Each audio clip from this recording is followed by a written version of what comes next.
There's something very powerful about a child who has personally experienced the impact of a program, then grows up and returns to give back through that same program to a new generation. You'll now hear from Angelina Pearson, Site Supervisor with Metropolitan DuPage's Early Learning Program, who experience with HeadStart as a child permanently shaped her life and inspires her today in her supervisory role with Metropolitan DuPage's Early Learning Programs. Let's hear Angelina Pearson tell her amazing story. I'm Angelina Pearson, and I'm a Site Supervisor for Metropolitan Family Services DuPage. I also am a former HeadStart child. I want to tell you my HeadStart story. Bear with me here. I was a HeadStart student, and I believe in my heart it is what truly gave me my HeadStart to life and started my love for education. My mother was a single parent with me and my big brother, Christopher. My father was in and out of my life. I've always been asked, why do you remember HeadStart? You were so little. I've had to become honest with myself in my adult years. I had very traumatic early years, and many of those memories are what no child should remember. But of the few good memories I do have, it's HeadStart, my safe, my happy place. I remember waiting outside for the bus driver. He always used to play MC Hammer Ice Ice Baby, which is ironic because his name was Mr. Freeze. I could barely sit in my chair on the bus waiting to get to school. I loved snack time. I loved my teachers. I truly always felt safe and happy. I couldn't wait to go every single day. I got to ride the bus like my big brother, and that was such a huge deal. At the end of the day, when I returned home, it was the only time of the day in which it was just me and my mom. We had picnics under the weeping willow tree, and we talked about what I learned and what I did. Did I mention I always felt very safe and happy at HeadStart? I could always depend on it, and in my little world, that was something that I just didn't have. When I was finishing HeadStart preschool in May 1992, my mother was killed in a drunk driving accident, and my life rapidly changed. I was taken in by family members and given every single opportunity a child could imagine. I was given the gift of a second life, in which education was a huge part of it. It was instilled in my head very early on that education was important. I needed to do what my mother couldn't do or didn't have the opportunity to do. As I was adjusting to a whole new life, once again, education became my safe and happy place. Over the course of my life, I've always remembered HeadStart. It was my family's favorite picture of me. In fact, it's actually on the wall right there. When I think of education, I always think of safetyness and happiness. I know I keep saying the word safety, happiness, but I knew I wanted to provide other children that. And being a teacher only made sense. As the years went on, I continued my education in health studies at Eastern Illinois University. I then, before I even graduated, went on to get a master's degree at DePaul University, Masters of Public Health, where I focused on child maternal health. I got to do an internship with Northwestern Memorial Hospital in their PAC clinic for low-income families.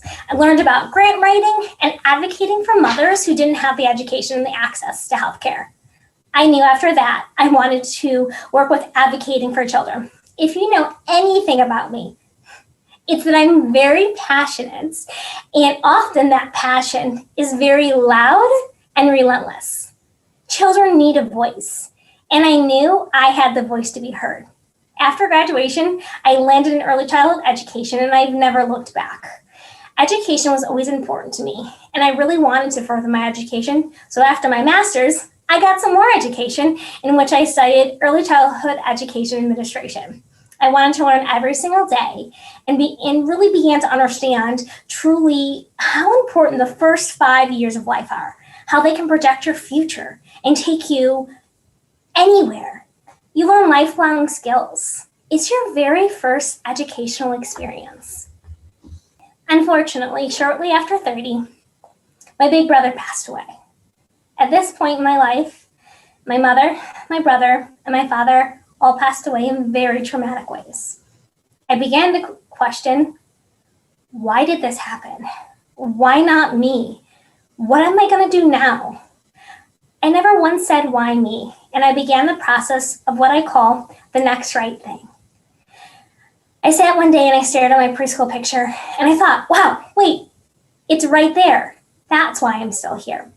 HeadStart began my love for education, and it provided me the means for socio-emotional thinking. I was given the tools to succeed and how to use those tools, most importantly. I wanted to give back to a program that saved me. If not for HeadStart, I wouldn't value education and connect it with safety and happiness. I wouldn't have the passion for keep moving forward in life within education. I cannot say for certain, but the difference between my brother and I'm still here. I had a safe place. He didn't have a safe place. He didn't have somewhere like HeadStart to associate it with. So how can you repay a program or teachers for nearly saving my own life? How can I possibly let them know how much they impacted me in those 2 very short, but also very long years? Going back, but not as a child this time, but a staff member. That was my plan. That was the next right thing. When I started in Metropolitan Family Services in DuPage, I had no idea how you qualified to be a HeadStart child. I had no idea HeadStart wasn't anything different from a private school. I always had transportation, food, materials, and I even remember going on a field trip that my mom got to go on. It was so much fun. It didn't seem anything different to me.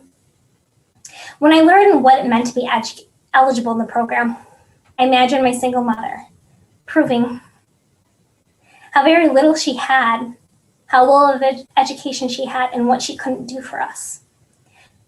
I close my eyes and I can see my mother advocating for me, ensuring I had an education and had start to life.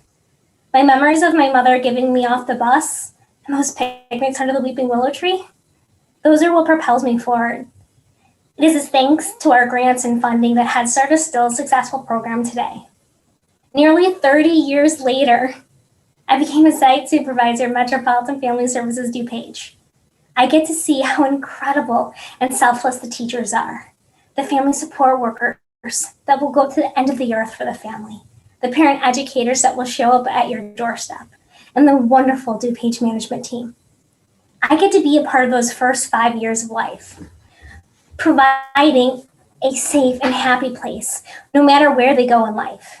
Education should always give them the sense of safetyness and happiness. I get to see how every single dollar matters and what it'll do for a child's life. A single dollar can buy a box of crayons and colored pencils, and they can draw in which a world full of rainbows and sunshines and butterflies. And who knows, maybe they'll become an illustrator or an author. $5 can buy a book that teaches a child all about the world and the places in which they will go. Maybe they're going to join the Air Force and become a pilot. For $10, maybe they can build blocks and build a castle that will keep them safe and then go on to become an architect. The most pure thing about children, it's not the cost, it's what you do with it that matters most. It's our job as educators and advocates to help build their toolbox. One of these children one day, they might be president, and I'd like to say we help them get there. But mostly, in every single child I see, I imagine myself, and I get to tell them they're going to be okay. They're going to make it. They truly have their head start to life.